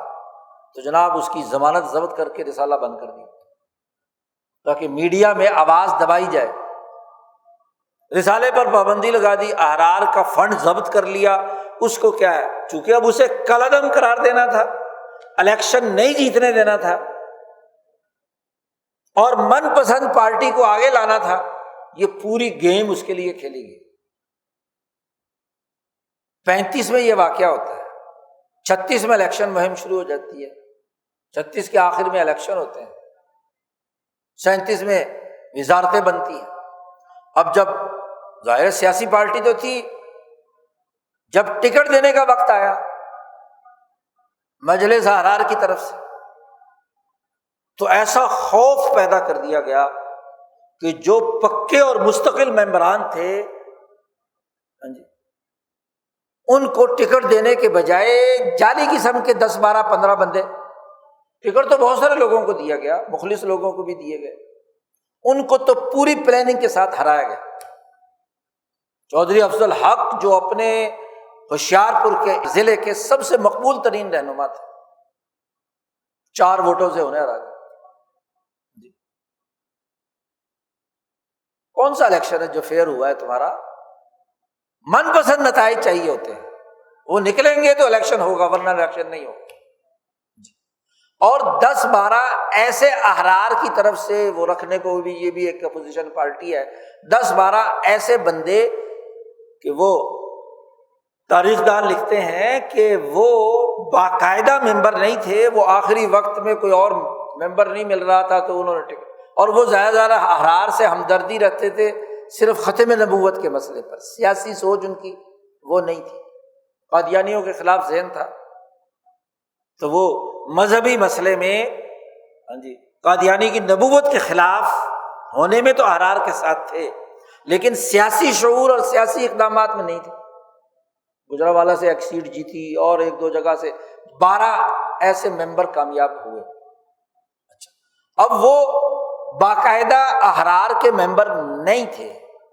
بس ہمدردی رکھتے تھے، تو ہمدردی کی وجہ سے وہاں ان کو ٹکٹ دے دیے، تو وہ جتوائے گئے، اور ان کو جتوا کر پھر اسمبلی میں لا کر پھر ان سے دباؤ ڈال کر، کیونکہ ظاہر سیاسی ذہن تو نہیں تھا، مختلف قسم کے حربوں سے انہیں بھی جماعت کے خلاف، تو یہ پوری ان جاءکم فاسقم بنبأ، جھوٹی خبریں، جھوٹا پروپیگنڈا کر کے پورے کے پورے منظرنامے کو اپنے من پسند الیکشن کے نتائج حاصل کرنے کے لیے پنجاب میں سب سے پہلے 1935-36 میں پہلے الیکشن میں دھاندلی کا طریقہ کار دیکھا، جو اس پنجاب کی مقبول ترین پارٹی تھی اس کو بدنام کیا، خود مسلمانوں میں جذباتی بنیادوں پر اشتعال انگیزی پھیلائی گئی، اور جو ٹوڈی جماعتیں تھیں ان کو ووٹ دلوا کر حکومتیں بنوائی گئی، اور پھر جس پارٹی کو اصل میں لانا چاہتے تھے وہ بھی بیچاری 1 2 سیٹ ہی لے سکے۔ تو جاگیرداروں کی جو پارٹی تھی یونینسٹ پارٹی، اس کو اقتدار دلوایا گیا، اور وہ بھی لگا بندہ، کیونکہ وہ اس وقت کا اقتدار بھی، وزیر اعظم بھی بے شک پنجاب کا ہوتا تھا، ہر صوبے کا، اس کے پاس پاور کیا تھی بیچارے؟ پاور تو گورنر کے پاس تھی، وائسرائے کے پاس تھی، وہ تو صرف ڈمی تھا، کیونکہ جی الیکشن کا یہ دیکھو جی دنیا کو دکھانا تھا کہ جمہوریت ہے، ہمارے پنجاب صوبے کا اس وقت وزیر اعظم کہتے تھے، مرکز میں تو چونکہ ابھی کوئی الیکشن کی کوئی بات نہیں تھی، صوبے کا جو نمائندہ ہوتا تھا وزیر اعلیٰ جسے آج کہتے ہیں وہ وزیر اعظم کہلاتا تھا، کیونکہ اردو میں یہ اصطلاحات چیف منسٹر اور پرائم منسٹر ان کے ترجمے میچور ہوئے ہیں کافی سالوں کے بعد، تو چیف منسٹر ہی ہوتا تھا، تو اس کا اردو ترجمہ وزیر اعظم کر دیا گیا، تو اس طرح من مرضی کا یہاں وزیر اعظم لایا گیا، اور یہی کھیل بعد میں چند سالوں بعد سکھر میں کھیلا گیا، منزلگاہ والا جو واقعہ کہلاتا ہے، وہاں بھی مسجد کا جھگڑا ہندوؤں کے ساتھ، وہاں بھی ایک آزاد سندھی قومی پارٹی الیکشن جیت گئی، اس کا وزیر اعلیٰ بن گیا شہید اللہ بخش سومرو، وزیر اعظم سندھ، اور اس نے وزیر اعظم ہوتے ہوئے اللہ بخش سومرو نے دلی میں کانفرنس بلائی، ہندوستان کے تمام صوبوں کی مسلمان سیاسی پارٹیوں 6 7 8، جس میں مسلمان شیعہ کانفرنس بھی تھی، جمعیت علماء ہند بھی تھی، سندھ کی بھی یہ آزادی پسند پارٹی تھی، وغیرہ وغیرہ وغیرہ، اور ان تمام نے متفقہ طور پر قرارداد منظور کی کہ ہمیں آزاد ہندوستان چاہیے اور ناقابل تقسیم ہندوستان چاہیے، قومی طور پر ہمارا نظام ایسا ہونا چاہیے، پوری قرارداد منظور کی۔ اور ہم ساری اور اس میں بنیادی بات کہی کہ مسلمانوں کی نمائندہ جماعتیں ہم ہیں ہر صوبے میں، پول کرا کے دیکھ لو، یہ خود ساختہ جماعت کو مسلمانوں کی واحد نمائندہ جماعت بنانا، یہ جمہوریت کی بنیادی روح کے خلاف بات ہے، یہ عوام کی آزادی رائے کو سلب کرنا ہے۔ وہ بیچارہ کانفرنس میں شریک ہونے کے بعد جہاں سے کھڑا ہے تو اپنے ہی شہر میں اپنے ہی جگہ پر اس کو گولی کا نشانہ بنا کر شہید کرا دیا، اور اسی کی حکومت میں وہ منزلگاہ والا واقعہ سکھر کا مسلمانوں اور ہندوؤں کو لڑانے کے لیے وجود میں لایا گیا۔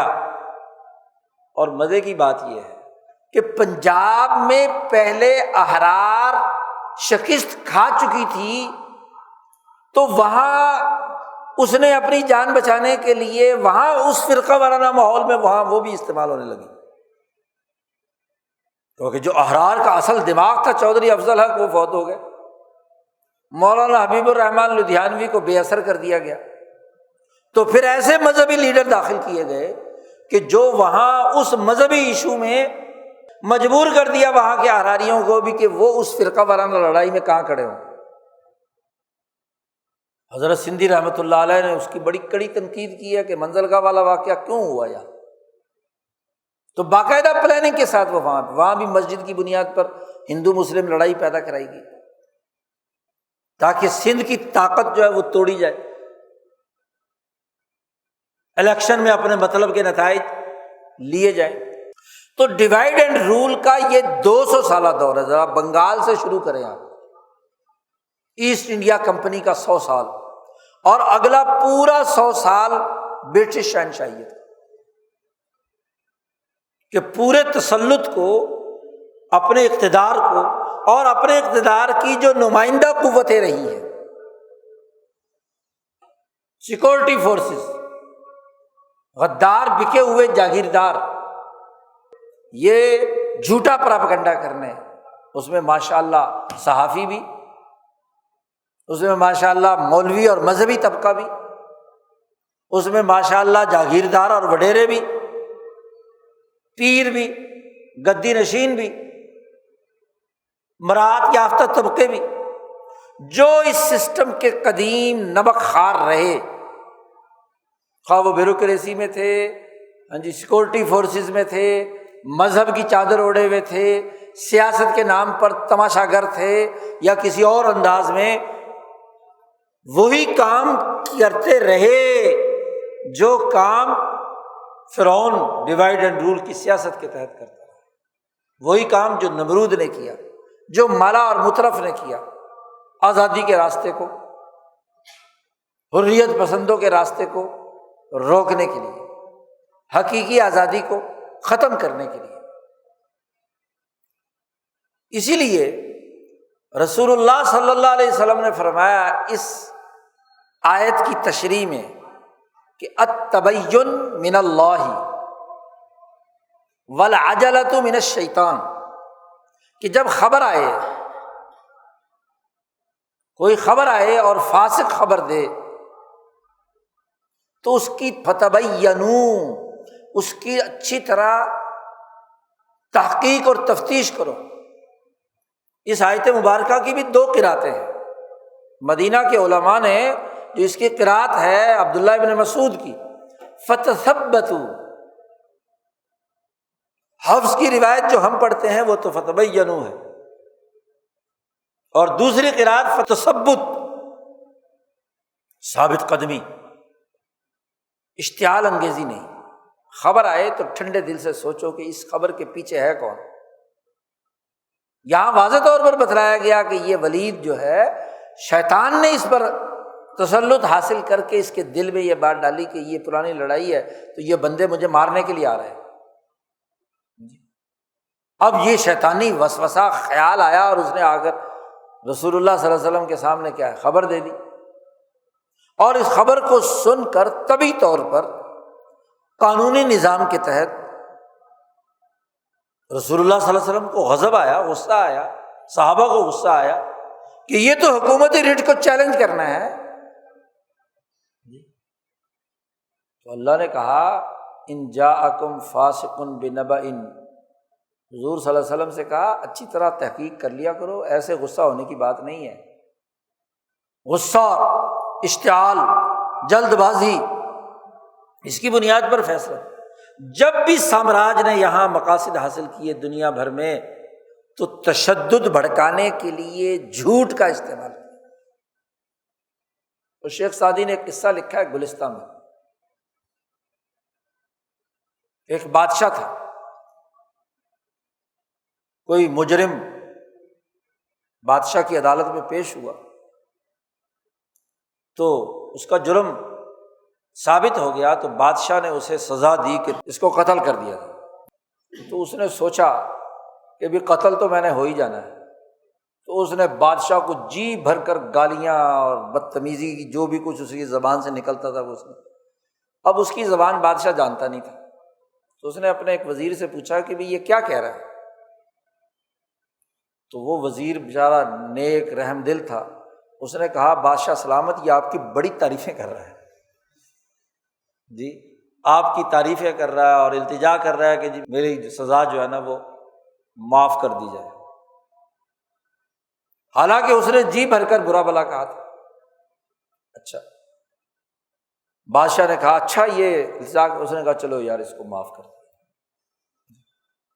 اچھا، اتنے میں ایک اور وزیر، کیونکہ منسٹروں کی بھی تو آپس میں لگتی ہے نا، دوسرا اس نے کہا اچھا، اس نے بادشاہ سے کہا بادشاہ سلامت، یہ جو اس نے وزیر نے ترجمانی کی ہے یہ غلط ہے، اس نے آپ کی تعریف نہیں کی، اس نے تو آپ کو گالیاں دی ہیں، فلاں فلاں فلاں فلاں برا بھلا کہا ہے، اور آپ اسے معاف کر رہے ہیں۔ تو بادشاہ سمجھدار تھا، اس نے کہا دیکھ، کسی کی جان بچانے کے لیے جھوٹ بولنا تیرے اس سچ سے زیادہ بہتر ہے، جی تیرے اس سچ سے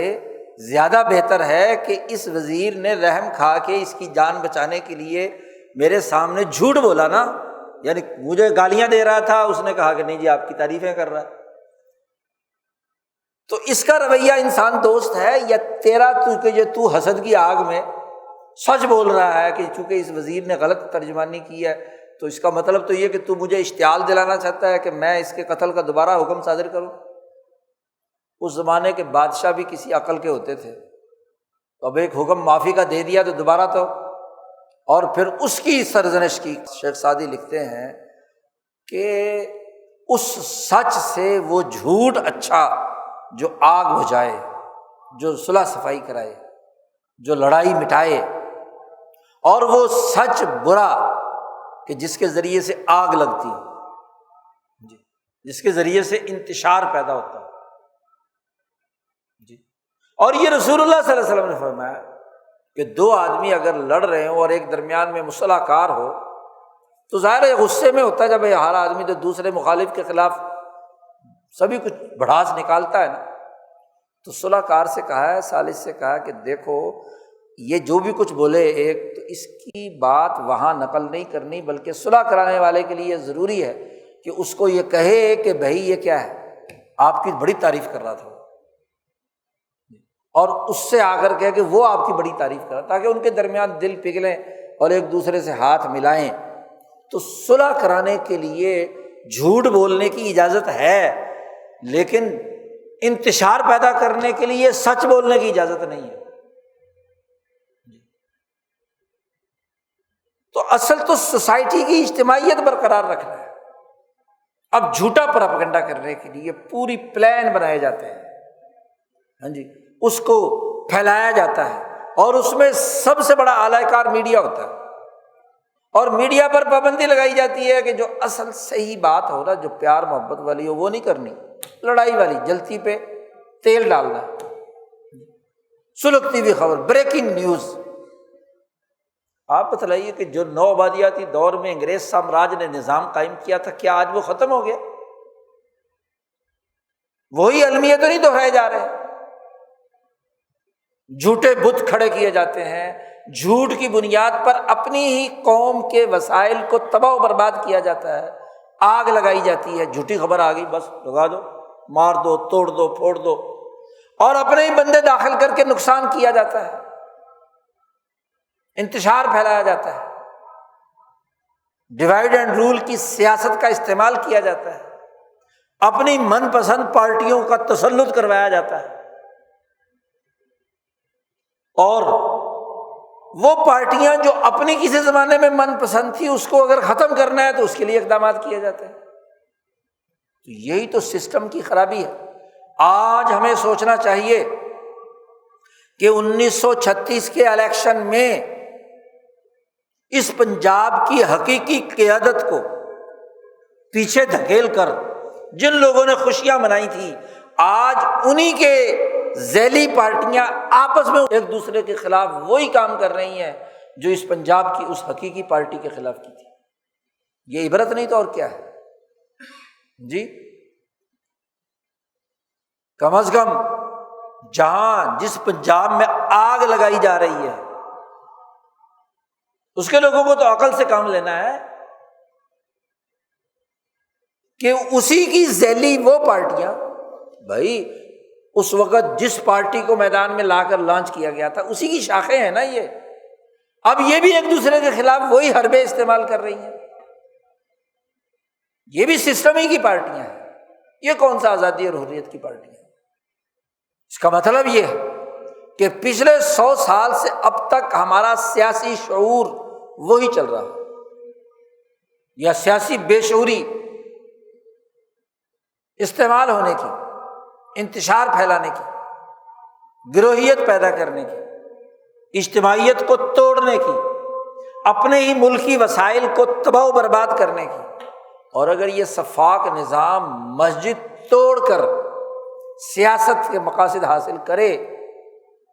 تو جو اس وقت مسجد بنانے کے لیے سکھوں سے لڑ رہے تھے، آج وہ مسجد موجود ہے؟ نہیں، آج بھی اس مسجد کے اس گردوارے کے تحفظ کے لیے سیکورٹی فورسز کڑی ہیں۔ بھائی جنہوں نے اس وقت احرار پر الزام لگا کر کہ جی یہ مسجد کے لیے کام نہیں کر رہے، او بھائی 1947 کے بعد تو تمہارے پاس اقتدار تھا تو مسجد بناتے، وہ اسی مسجد کی دوبارہ تعمیر کرتے جس مسجد کے لیے تم نے سارا آگ لگائی تھی اور انتشار پیدا کیا۔ اب تو اقتدار تمہارے پاس ہے، ان 75 سالوں میں تم نے وہ مسجد بنائی نہیں۔ مقاصد کی بات تو یہاں تک ہے، اللہ کا گھر تباہ ہوا ہے 1935 سے لے کر اب تک، جس کے لیے آگ لگائی گئی، جس کے لیے انتشار پھیلایا گیا، جس کے لیے تباہی پھیلائی گئی، اس کی تو کوئی فکر نہیں ہے۔ اور جو اپنی پلاننگ کے ساتھ ہی سارے کام کیے ہیں، وہ ہاں جی بڑے بڑے اشتہارات چھپ رہے ہیں، بڑا بڑا جناب والا ہاں جی تقریریں اور واعظ اور لیکچر اور پتہ نہیں مافیاں اور کیا کیا کچھ نہیں ہو رہا۔ سوچنے کی بات ہے۔ اس کا مطلب یہ کہ ہمارا اجتماعی شعور مسخ ہو چکا ہے۔ اور یاد رکھیے، جب تک یہاں کا مسلمان انگریزوں کے زمانے کی 200 سالہ جعلی تاریخ کو نہیں بھلائے گا، اس کی حقیقت نہیں سمجھے گا اور اس تاریخ کو صحیح تناظر میں نہیں دیکھے گا، اس کے مسئلے حل نہیں ہو سکتے۔ یہاں کی جتنی بھی انقلابی پارٹیاں ہوں، آزادی کے نعرے لگانے والی ہوں، تبدیلی اور انصاف کے دعوے دار ہوں، وہ پہلے 200 سالہ انگریز سامراج کے تسلط کی تاریخ کے حقائق تسلیم کریں۔ جو اپنی ماضی کی غلطیوں کو نہیں تسلیم کرتے اور حقیقت کی اساس پر آگے نہیں بڑھتے، وہ کس بات کے انقلاب کے دعوے دار ہیں؟ وہ کس آزادی کی باتیں کرتے ہیں؟ وہ کس تبدیلی کی بات کرتے ہیں؟ تبدیلی یہ نہیں ہوتی کہ 100 سال گند مچاؤ اور اس میں اعلی کار رہو اور جی اب ہم بدلیں گے، جی اب ہم آزادی حاصل کریں گے، اب جی حقیقی آزادی ہونی چاہیے، اس کے لیے نعرے، اس کے لیے پریس کانفرنس، اس کے لیے بندوں کو مروانا اور لڑوانا اور میدان میں لانا، یہ تو کسی نئی گیم کا حصہ ہوتا ہے۔ تبدیلی کا مطلب ایک عمارت بن گئی، بنیاد رکھی گئی، دیوار بن گئی، اوپر تک پہنچی ہوئی ہے دیوار، اب اس کو تبدیل کرنا ہے۔ بھائی جس بنیاد پر دیوار آ رہی ہے اس سے تبدیل کرنے کا کیا مطلب؟ ادھر کریں گے تو ادھر گرے گی، ادھر کریں گے تو ادھر گرے گی، آپ کو اسی کے اوپر کرنی ہے تعمیر، ردہ اسی کے اوپر لگنا ہے۔ کوئی بیوقوف مستری اور احمق انجینئر ہوگا کہ بنیاد کہیں اور رکھی ہوئی ہے، تو بنیاد جھوٹ پر ہے، بنیاد بددیانتی پر ہے، انگریز سامراج کے تسلط پر ہے، ان کے مفادات کی اساس پر ہے، اس سے تو برات کرنے کا اعلان نہیں کرنا چاہتے۔ بنیاد بنائیں اس انگریز کے دور سے پہلے کے پنجاب کی، سندھ کی، خیبر پختونخوا کی، بلوچستان کی، اس خطے کی دھرتی کی، کہ اس وقت کے اولیاء اللہ نے کیا کام کیا تھا، انسان دوستی کا کام کیا تھا کہ نہیں؟ داتا گنج بخش نے، شاہ عبداللطیف بھٹائی نے، خوشحال بابا نے، ہاں جی، یہ حریت پسند اور جو تاریخ کے اندر اس خطے کی اجتماعیت کو برقرار رکھنے والے ہیں، جی کوئی بھی ہو، انہوں نے یہاں کی دھرتی کے ساتھ کیا کام کیا ہے، اور انگریز کے بنائے ہوئے 200 سالہ نو آبادیاتی دور کی بنیاد کو اکھیڑ کر پھینکیں گے اور اپنے ڈانڈے تاریخ کے اس سے پہلے کے رواداری، برداشت، انسان دوستی، آزادی اور حریت کی اساس پر جب تک اپنا رشتہ نہیں وہاں جوڑیں گے، پھر کہیں گے جی تبدیلی آ جائے، آزادی حاصل ہو جائے، معاشرہ بن جائے، بنیاد ہی غلط ہے۔ جی وہ فارسی میں شعر سعدی کا ہے نا کہ جب بنیاد ہی غلط ہو، جی تو اس کے اوپر جتنی بھی عمارت جو ہے بناؤ گے وہ بھی ٹیڑھی جائے گی، بنیاد ٹیڑھی ہے تو اوپر بھی ٹیڑھی۔ تو اب بات بڑی بنیادی سی ہے کہ جب تک اس 200 سالہ غلامی کے نوآبادیاتی دور کی نفسیات سے ہم باہر نہیں نکلتے، اس مسخ شدہ تاریخ اور اس کے اثرات کے تحت جو کام ہم سب لوگ مل کر، عوام بھی وہی اشتعال انگیزی، مذہبی لیڈر بھی وہی مذہبی افتراق، سیاست دان بھی وہی طبقاتی کشمکش، سیکورٹی فورسز بھی اسی نفسیات کے ساتھ جو انگریز سامراج نے یہاں کام کیا، جب سارے اس کے مطابق کام کریں گے تو پھر تبدیلی کس بات کی ہے، انصاف کس بات کا ہے؟ وکیل بھی وہی کام کریں گے، مولوی بھی وہی کام کریں گے، سیاستدان بھی وہی کام کریں گے، پیر اور گدی نشین بھی وہی کام کریں گے۔ بھائی ان پیروں گدی نشینوں کو تو داتا گنج بخش کو معیار بنانا ہے، بابا فرید کو، بہاؤالدین زکریا ملتانی کو، شاہ عبداللطیف بھٹائی کو، اولیاء اللہ علماء ربانیین کو، سیاست دانوں کو انہیں معیار بنانا ہے جو انگریز سامراج سے پہلے یہاں حکومت کر کے گئے، لاہور، ملتان، سکھر، ہاں جی، شکارپور اور پشاور اور ان علاقوں میں جنہوں نے یہاں کی قوموں میں برداشت، رواداری، اتفاق، اتحاد، وہ جو مغل بادشاہوں نے اپنی اولادوں کو نصیحتیں کی تھی کہ یہاں مذہبی جھگڑے مت کھڑے کرنا، ہر ایک کو اپنے ساتھ لے کر چلنا، بابر نے جب کہا تھا ہمایوں سے، تو جب تک اس کے ساتھ آپ رشتہ نہیں جوڑتے، آپ حکومت کا وہی اسٹائل جو انگریزوں کا تھا، سیاست کا وہی اسٹائل کہ جھرلو کے ذریعے سے الیکشن میں ہاں جی کسی کے کندھے پر سوار ہو کر میدان میں آئے، چاہے وہ مولوی آئے، مذہبی پارٹی آئے، کسی اسلام کے نام پر آئے، کسی انصاف کے نام پر آئے، اسے نہیں چھوڑتے جب تک آپ وہ قانون کے رکھوالے جو قانون کے اس نظام کو جو آزادی اور حریت کا تھا اس کو قبول نہیں کرتے، اور سامراج کے بنائے ہوئے الیکشن قوانین، عدالتی قوانین، انتظامی قوانین جو اس قوموں کو غلام بنانے کے لیے تھے، اس کے اختیار، پھر کس بات کا قانون دان،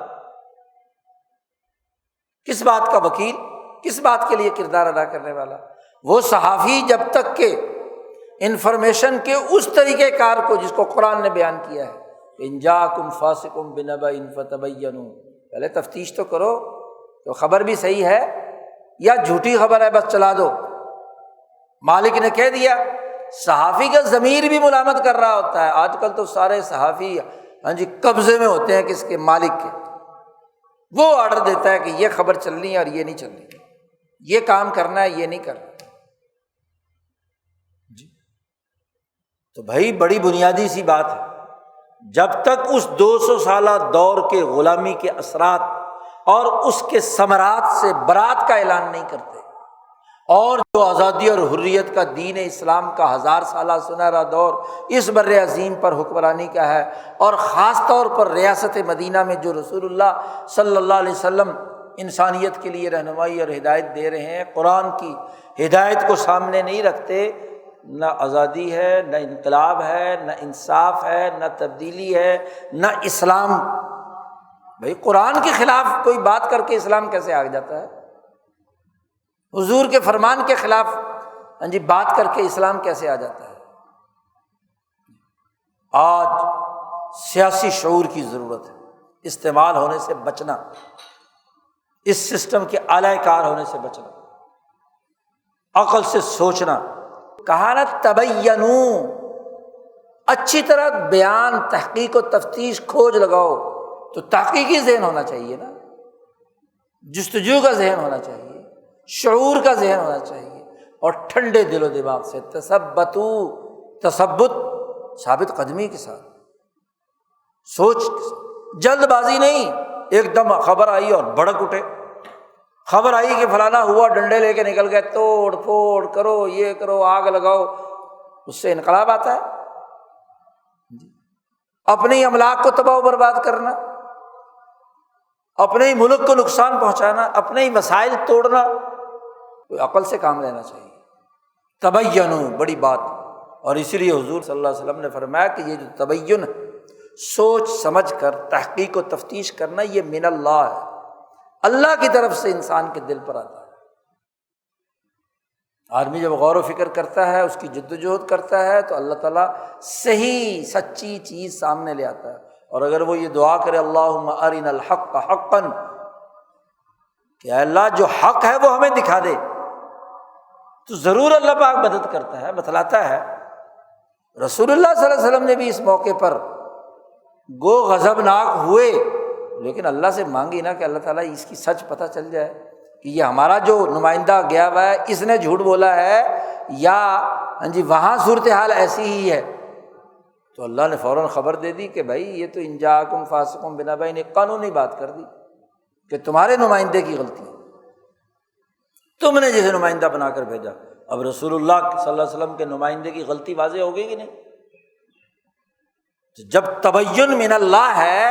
اللہ کی طرف سے ہے، تو جب بھی کوئی آدمی تحقیق و تفتیش اور تبین میں پورے تثبت کے ساتھ کوشش کرتا ہے تو اللہ تعالیٰ ضرور حق بات دل میں ڈال دیتا ہے۔ اور اگر جلد بازی ہو، فوراً آنن فانن اشتعال میں آ جائے، توڑ پھوڑ اور خرابیاں پیدا کرنے لگے، فوراً ہی اقدامات کرنے لگے، تو من الشیطان، تو شیطان نے کیا ہے، جلد بازی ہی وہ ہے جو انسانوں کو تباہ و برباد کرتی ہے۔ عزازیل جس کے بارے میں 15واں اتار میں کہا ہے نا کہ بزندان لعنت گرفتار کرد، یہ عجلت ہی تو تھی، جلد بازی ہی تو تھے۔ مسلمان سمجھدار ہوتا ہے، تبین، تحقق اور تثبت کے ساتھ حقیقت تک رسائی حاصل کرنے کے بعد فیصلہ کرتا ہے کہ اس کے پیچھے یہ ڈوری کس نے ہلائی ہے، کہاں سے یہ بات آئی ہے، کیوں یہ بات یہاں پیدا ہوئی ہے۔ اور جو اس کو نہیں کرتا اور اشتعال انگیزی کا مظاہرہ کرتا ہے، یہ اللہ کی بات نہیں ہے، ضرور کسی شیطان کی ہے، اور شیطان 2 طرح کے ہوتے ہیں۔ قرآن کہتا ہے ایک شیاطین الانس ہیں اور ایک شیاطین الجن ہے۔ کسی انسان نما شیطان نے یہ بات کہی ہے، وہاں سے چلی ہے، اور یا کسی جن شیطان نے، ابلیس کی اور ذریت نے تمہارے دل میں یہ بات ڈالی۔ تو اللہ تعالیٰ شیطانی کاموں سے بچائے،